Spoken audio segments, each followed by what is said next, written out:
সামনে LED DRL, LED headlight, LED indicator with hazard option, LED tail light, LCD display, fuel capacity 12 litre.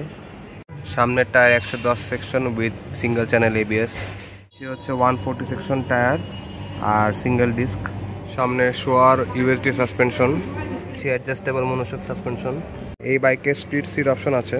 একটি seat height হচ্ছে 590 millimetre, wheel base হচ্ছে 1355, বাইকটির wait হচ্ছে 142 KG. Engine bore হচ্ছে 61 আর engine stroke হচ্ছে 63.9। Engine হচ্ছে 4 stroke SI BS6 engine. CC হচ্ছে 185 CC. Max পাওয়ার produce করা হচ্ছে 12.7 kilowatt at the rate 8500 RPM। Torque produce করা হচ্ছে 16.1 newton metre at the rate 6000 RPM। বাইকটির এভারেজ মাইলেজ হচ্ছে 40 to 45 kilometre per litre. Clutch system use করা হচ্ছে slipper clutch. Engine kill switch আছে। বাইকটির প্রাইস হচ্ছে 2,89,000, 2,89,000।